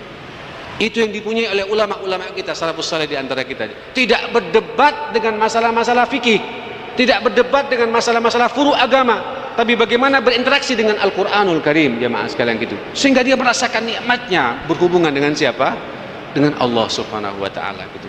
Saudara sekalian, ini pula terjadi kepada Umar ibn Khattab radhiyallahu anhu. Umar ini, jamaah sekalian, dikenal orang yang paling tegar, Pak. Tegar gitu. Ya, paling tegarnya orang gitu. Tapi ketika dibacakan Al-Qur'an, waqafa. Langsung apa? Sejenak berhenti, jemaah sekalian gitu. Pernah Sayyidina Umar radhiyallahu an bin Khattab yamshi bil lail, waktu malam berjalan jemaah sekalian, ingin ngontrol kondisi para sahabat pada waktu itu. Fasami'a rajulan yaqra'u surat At-Tur, wat-tur wa kitabim mastur fi raqim mansyur, ila akhir ayat gitu. Sampai, Pak, pada sebuah ayat, inna azab rabbika lawaqi' ma lahu min dafi'. Tak tahan Umar, Pak, dengar ayat itu, dia hanya nguping, Pak. Ada orang baca Al-Quran di rumahnya, surat At-Tur, sampai pada sebuah ayat, inna azab rabbika lawaqi'. Ingat ya, azab Tuhanmu itu akan menyentuh pada siapapun pula gitu, akan terjadi kepada siapapun pula gitu. Ma lahu min dafi', kalau sudah terjadi tidak ada seorang pun yang mampu menghalanginya gitu. Enggak tahan Umar, Pak, jebol, semaput, ma'asyiral muslimin gitu. Umar bin Khattab semaput, ma'asyiral muslimin gitu. Fasaqata Umar min dabbatihi maghsyian alu, jatuh, Pak, dari kendaraannya itu. Cukup. Famara rajulun minal ashabah, tiba-tiba ada seseorang, Pak, dari sahabat datang. Wara Umar fi halati, lihat Umar amirul mukminin. Orang setegar ini bisa jatuh pingsan. Apa kekurangan gizi? Bukan, Pak. Fahamalahu ila baitihi, kemudian dibawa ke rumahnya, jamaah sekalian. Wa jalasa Umar syahran maridan fi baitihi. Umar, Pak, tinggal di rumahnya sakit 1 bulan berturut-turut. Semua dokter tidak mampu menganalisa sakit apa yang menimpa kepada Umar bin Khattab radhiyallahu anhu. Kita, Pak, Al-Quran dibacakan berkali-kali kepada kita, dibacakan ayat-ayat riba, tapi kita justru melaksanakan perbuatan riba dalam hidup ini. Dibacakan ayat-ayat tidak boleh tajassus, menata ukhuwah kita, innamal mu'minuna ikhwatun fa aslihu baina akhawaykum. Tidak boleh yaskhar ba'dukum ba'da wa la yaghtab ba'dukum ba'da, dibacakan setiap hari. Tapi yang terjadi di antara kita perguncingan satu sama lain, perseteruan satu sama lain, sikut-menyikut satu sama lain. Kenapa, jemaah sekalian? Kita kurang memahami Al-Quran, ma'asyiral muslimin gitu. Kita kurang mentadabburi Al-Quran, jemaah sekalian gitu. Nah, ini, Pak, manhaj salafus saleh perlu kita ikuti dalam membaca Al-Quranul Karim. Saudara-saudara sekalian rahimakumullah, ini sudah jam 11 ini, sudah 1 jam setengah saya berbicara. Bagaimana kita buka dialog saja atau saya lanjut? Ami Abdurrahman, dialog ya? Iya. Kesimpulannya, ikhwatal iman, ini mumpung suasana Ramadan, buat kita semua latihan buat kita untuk kemudian membiasakan diri kita hidup bersama Al-Quran. Tiada hari kecuali kita baca Quran. Pasang target sesuai dengan sunnah Nabi. Usahakan, Pak, pijak komitmen. Saya faham mungkin kaget kalau langsung 1 juz setiap hari. Mungkin mulai nanti setelah kita keluar Ramadan, mulailah dari setengah juz dulu, nanti 2 bulan khatam. Enak, Pak, tambah ya. 3/4 juz, enak lagi 1 juz. Kalau kita 1 juz istiqomahkan dulu jamaah sekalian, enak lagi tambah lagi 1,5 juz, terus begitu sampai ideal seperti itu jamaah sekalian gitu. Sebab bagaimanapun pula kalau kembali kepada hadis Nabi, target ideal seorang muslim sesuai dengan sunnah Rasulullah setiap hari adalah 1 juz. Mudah-mudahan Allah Subhanahu wa taala membimbing kita ke jalan yang benar, diberinya kita rahmatnya oleh Allah Subhanahu wa taala sehingga mampu membaca Al-Qur'an dengan benar, mentadabburi Al-Qur'an dengan benar, mengamalkan Al-Qur'an dengan benar, dan mampu pula menghafalkan Al-Qur'an sesuai dengan apa yang disabdakan Rasul kepada kita, termasuk orang-orang yang menjaga Al-Qur'an ila yaumil qiyamah. Sampai demikian, aku lu tasma'un wa astaghfirullah li wa lakum fastaghfiruh innahu huwal ghafurur rahim. Walafu minkum. Assalamualaikum warahmatullahi wabarakatuh. Warahmatullahi wabarakatuh. Jazakallah khairan Ustaz. Hadirin sekalian, alhamdulillah, subhanallah, telah dijelaskan panjang lebar oleh Ustaz bagaimana pentingnya Al-Quran dalam kehidupan kita sehari-hari, baik itu tilawah, jadi tadabbur, mengamalkannya, dan seterusnya dan seterusnya, yang mana sekali lagi kita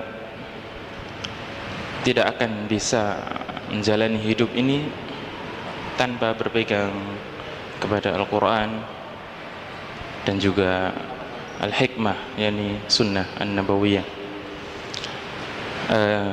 Jemaah yang berbahagia, masih ada waktu, mari kita gunakan untuk berdialog dengan Ustaz Muhammad di samping saya ini.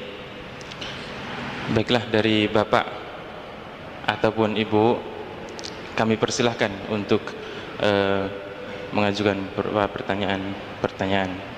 Silakan. Dari Bapak dulu, silakan. Assalamualaikum Pak Ustadz. Waalaikumsalam. Nama saya Bambang Setiawan. Ya, saya mau nanyakan ini di dalam surat Al-Baqarah ya. A'udzu billahi minasyaitonir rajim. Fi qulubihim maradun fazadahumullahu maradun walahum azabun alim. Di dalam hati mereka ada penyakit, maka Allah menambah penyakit. Apakah ini termasuk penyakit yang ada di dalam surat Ankabut, Pak? Apakah ini masuk di dalamnya, Pak? Ya, terima kasih, Pak. Assalamualaikum. Assalamualaikum. Baik, langsung dijawab Ustaz atau di yang lain dulu? Ya, silakan. Penanya kedua, Bapak. Ya.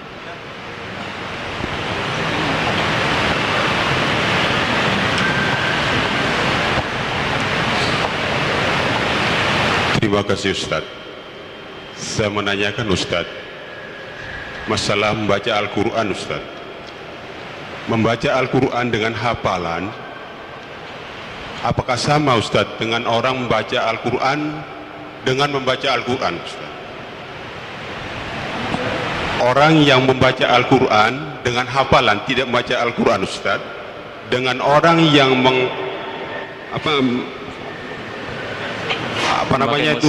membaca Al-Quran tapi membaca Al-Quran Ustaz. Iya, pakai mushaf. Yang kedua Ustaz, sekarang semarak orang membaca Al-Quran Ustaz, tapi membaca Al-Quran ini banyak orang yang baca Al-Quran, orang yang punya hajat Ustaz, orang mungkin hakikat Ustaz, orang meninggal dunia. Apakah sama ini Ustaz? Terima kasih. Iya, terima kasih. Untuk berikutnya, ya, saya batas 3 aja. Ya, untuk Bapak 3 dulu, yang satu di sini dulu. Oh iya, silakan di sana dulu. Assalamualaikum warahmatullahi wabarakatuh. Waalaikumsalam warahmatullahi wabarakatuh. Mungkin hampir sama dengan pertanyaan sebelumnya Ustaz, cuma ini berlaku bagi para penghafal Al-Quran. Yang saya tahu di beberapa tempat ada program atau mereka diundang itu Ustaz ya, untuk menyelesaikan bacaan Al-Quran itu mulai pagi sampai sore, dan itu 30 juz selesai. bagaimana kaitannya dengan tadi yang sudah disampaikan? Iya. Ya, khataman Qur'annya. Oke, makasih Ustaz. Iya, baik, silakan Ustaz.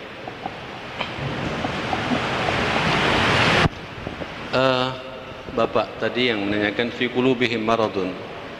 Ini ada pada awal surat Al-Baqarah ya. Dalam awal surat Al-Baqarah itu kan digambarkan oleh Allah 3 potret manusia. Pertama, potret manusia muttaqin. Kemudian yang kedua, potret manusia munafiqin. Potret manusia kafirin. Dan potret manusia munafiqin. Kalau muttaqin cukup 4 ayat aja selesai itu. Hudal lil muttaqin alladzina yuqimuna sholata wa yu'tuna zakata dan lain sebagainya. 4 ayat selesai itu.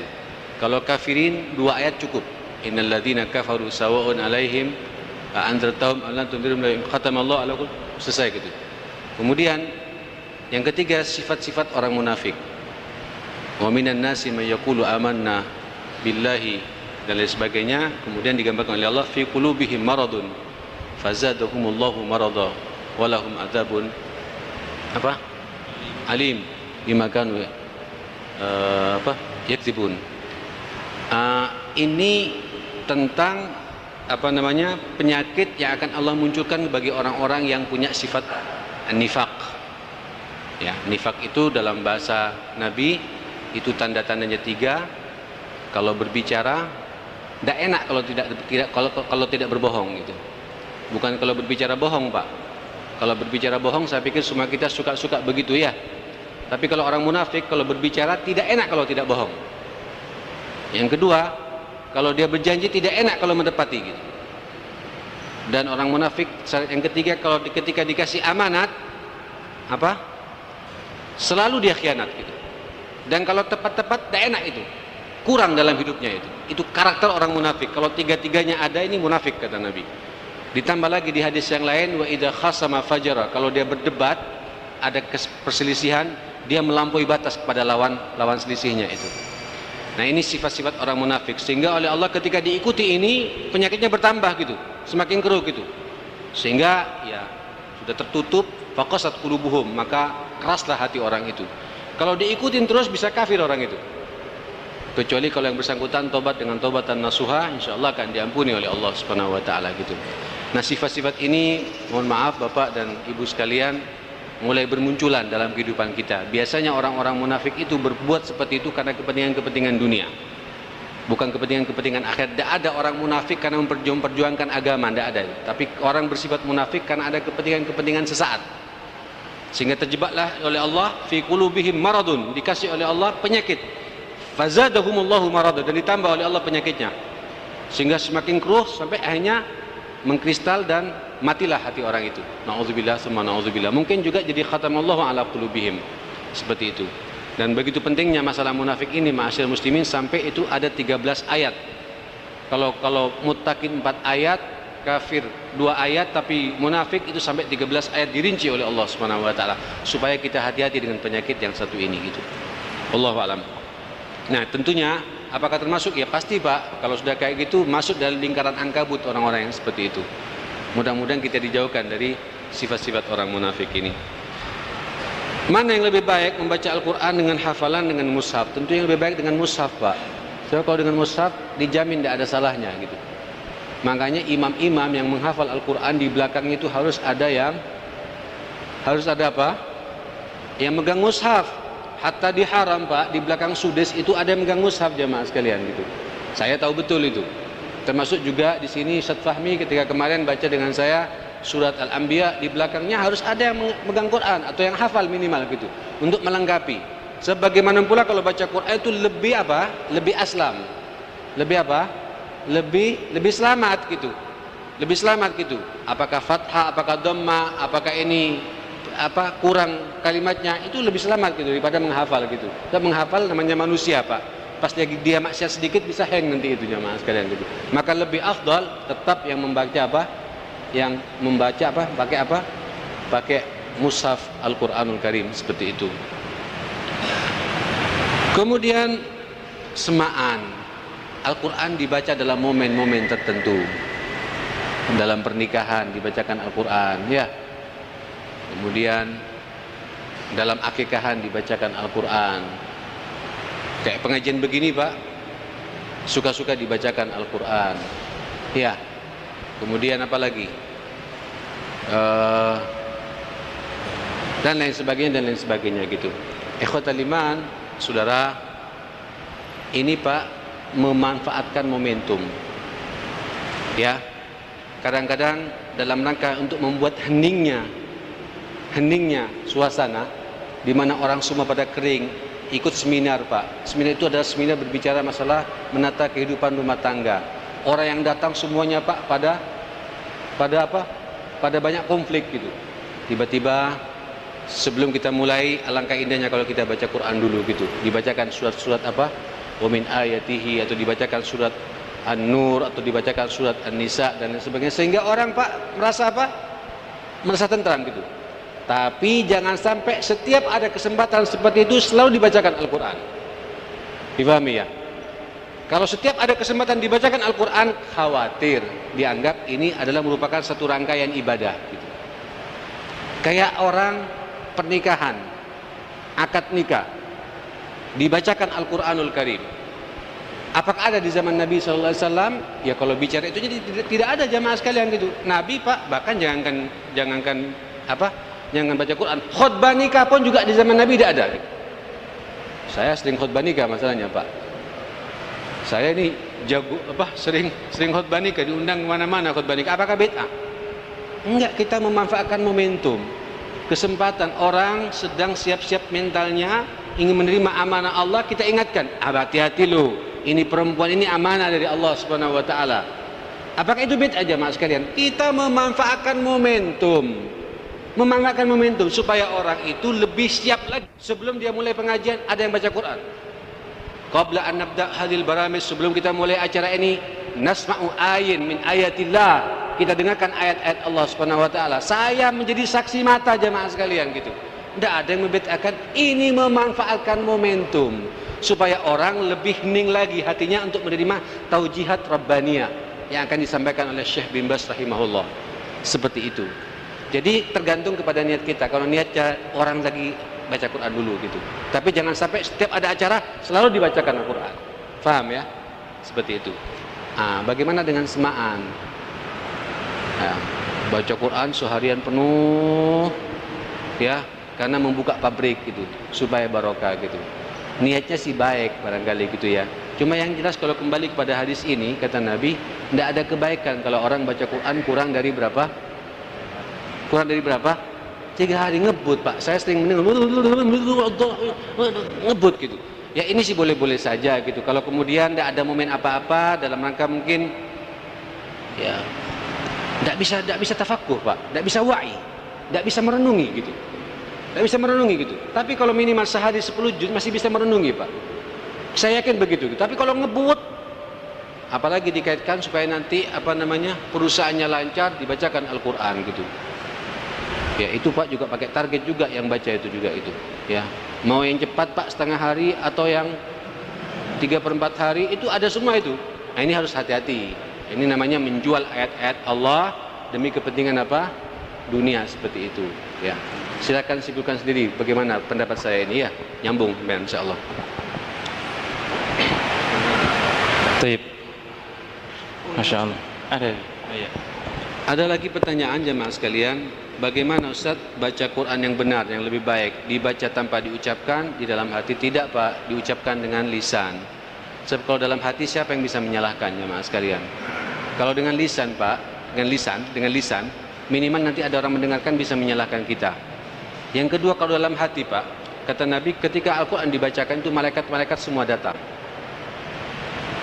Jin-jin muslim, yang muslim semua datang Pak, yang kafir semua lari. Tapi kalau sampai yang begini saja Pak, ya dapat sih gitu, dapat pahala insyaallah gitu. Cuma afdalnya, utamanya keluar suara mendesah jemaah sekalian. Mendesah, apalagi di rumah, desahan keluar suara itu supaya didengar oleh malaikat-malaikat Allah, didengar pula oleh jin-jin muslim yang lain gitu. Tapi kalau dalam hati, ya hanya kita dengan Allah saja yang paham masalah ini jemaah sekalian gitu. Lalu bagaimana tajwidnya? Mungkin juga ada beberapa ayat yang kita lompati, ada beberapa kalimat yang salah dhamma dibaca fathah. Siapa yang bisa menyalahkan jemaah sekalian gitu? Kira-kira begitu. Dibaca dengan diucapkan bisa didengar sendiri. Ya. Oh ini semuanya ya, dibaca dengan diucapkan bisa didengar sendiri, dibaca diucapkan bisa didengar sendiri maupun orang lain. Yang ketiga ini Pak yang paling benar gitu. Bisa didengar sama orang lain. Itu lebih afdal gitu. Tetap sambil lalu menjaga apa? Kebersihan hati kita jemaah sekalian ya. Kita baca Quran semata-mata untuk apa? Untuk kita merasakan melaksanakan sunnah Nabi sallallahu alaihi wasallam. Dan kata Nabi, taghannau bil Quran wa man lam yataghannau bil Quran falaysa minna. Berlagulah kalian dengan Al-Quran. Siapa yang tidak melagukan Al-Quran, maka dia bukan dari golonganku, kata Nabi sallallahu alaihi wasallam. Jadi ada anjuran Pak kepada kita untuk melagukan Al-Quran. Kayak seperti Ustaz Huzainal, Ustaz Fahmi, Ustaz yang lain. Ini ada anjuran memang kepada kita untuk cari suara kita yang paling bagus untuk kita dengarkan pada orang lain. Kenapa? Terkadang Pak orang lain bisa menangis ketika mendengar suara kita ketika didengarkan ayat-ayat Allah Subhanahu wa taala gitu. Wallahu a'lam. Baik, untuk Putri ya, kami berikan kesempatan untuk ibu-ibu untuk mengajukan pertanyaan. Saya batasi 2 orang saja karena waktunya sudah menjelang zuhur. Iya, kami persilahkan.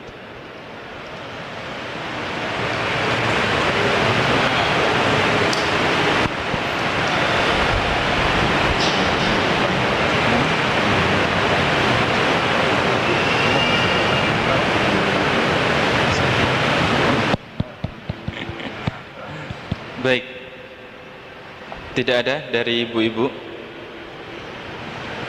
Baik, saya persilakan dari bapak-bapak. Iya. Ini mana mic-nya? Assalamualaikum. Oh iya, bapak yang tadi. Wah, ini kebanyakan ini. Oh, di belakang mic-nya. Pak Rosid, mic-nya ada 2. Ustadz. Oh iya. Assalamualaikum. Waalaikumsalam. Ini dari ibu-ibu baru nyampe mic-nya ini. Iya, silakan. Mau tanya, katanya apa? Dianjurkan Ustadz mengaji semana kurang jelas Ibu. Dianjurkan mengaji tiap Iya. hari 1 juz atau 2 juz. Ya mungkin bisa 1 juz atau 2 juz. Tapi tidak tahu artinya gimana, Ustadz. Ada yang bilang kalau tidak tahu artinya itu percuma apa iya? Terima kasih. Iya, terima kasih. Ada lagi?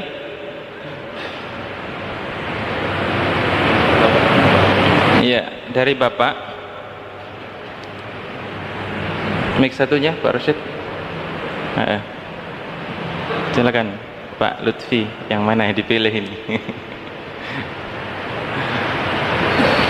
Baik, satu saja ya, waktunya sudah hampir habis.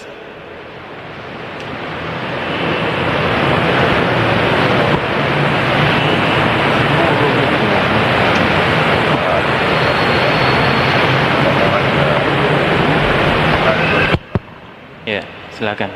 Assalamualaikum warahmatullahi wabarakatuh. Waalaikumsalam warahmatullahi wabarakatuh.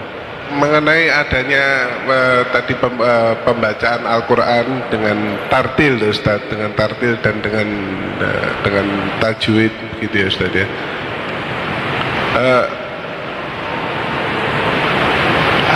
Terdapat satu riwayat, Ustaz ya, mengenai ada Sayyidina Utsman bin Affan itu di dalam sholat malam itu dia menghatamkan 30 juz gitu, Ustaz.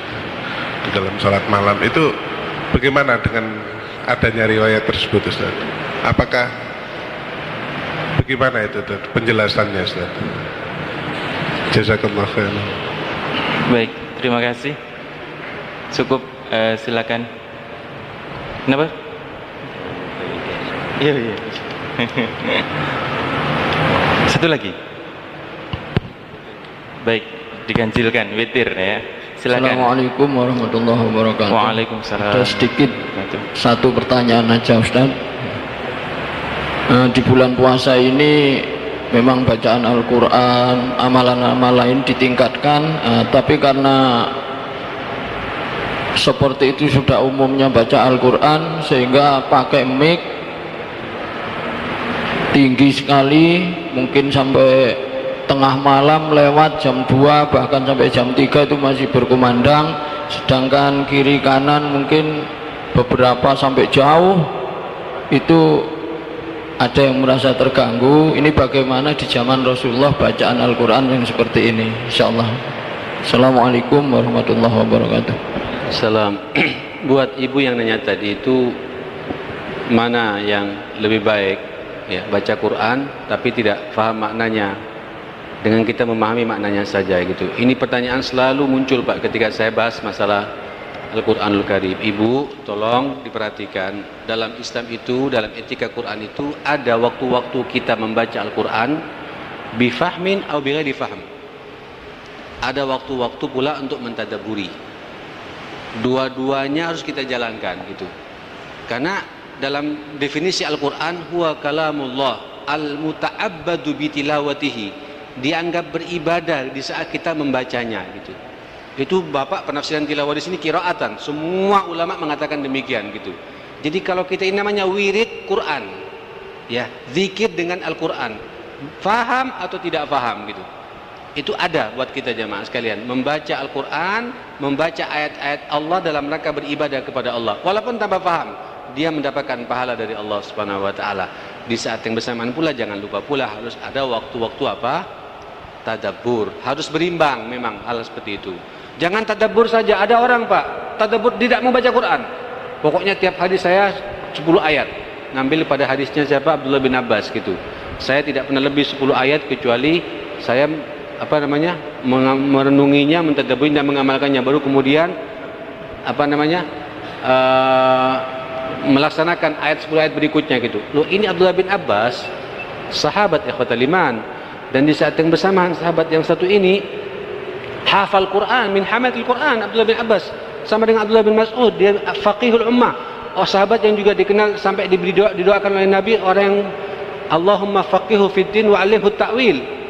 Dia memahami betul Al-Qur'anul Karim gitu. Tapi di saat yang bersamaan juga ada waktu-waktu tertentu untuk membaca Al-Qur'an gitu. Ini saya sering mendapatkan Pak, beberapa orang tidak mau baca Quran, hanya merenungi saja. Apa yang terjadi Pak? Sumpah gitu. Saya bilang, mulai sekarang antum baca Quran harus punya target. Usahakan minimal, kalau tidak bisa 1 juz, setengah juz setiap hari. 2 bulan khatam. Dan alhamdulillah Pak, setelah baca Quran, subhanallah, selesai problem-problem hidup dia itu jemaah sekalian. Tenang gitu. Tentunya kebiasaan tadabbur tetap harus apa? Harus juga jalan seperti itu. Kemudian yang kedua, saya tidak tahu itu riwayat Utsman itu, apakah Utsman pernah membaca Al-Quran dalam waktu 1 malam. Kemudian itu di riwayat mana, saya belum menemukan. Tapi nanti kita lihat ya. Kalau antum pernah lihat, saya ingin tahu di hadisnya di mana, itu nanti kita kaji bersama insyaallah. Kemudian antum ya mungkin semangat itu semangat dakwah ya, semangat Ramadan gitu ya, sampai akhirnya sound sistemnya dikeraskan gitu. Cuma ya sesemangat-semangatnya jangan overdosis gitu ya. Makanya saya katakan kalau mau tadarusan, mungkin speaker ke dalam masjid saja, itu lebih enak gitu. Hatta mau sampai sahur tidak apa-apa gitu ya. Dari mulai habis tarawih sampai sahur silakan, tapi jangan dikeluarkan karena tidak semua orang siap untuk begitu. Mereka punya hak, wa ja'alna laila libasa, dijadikan malam untuk istirahat gitu. Apalagi kemudian tetangganya Nasrani, terganggu pula. Tetangga Nasrani punya hak pula kan untuk dihargai dalam masalah ini. Maka sangat tidak dianjurkan kalau kemudian pakai mic keras-keras ke atas seperti itu. Walaupun kita hargai semangat Ramadan seperti itu, tapi semangat yang berlebihan ya. Maka usahakan nanti kalau ada hal yang seperti itu, insyaallah mic-nya kemana? Ke dalam saja, jangan keluar ya. Itu lebih utama dan lebih afdal insyaallah gitu. Baik Ustaz, saya pikir demikian insyaallah.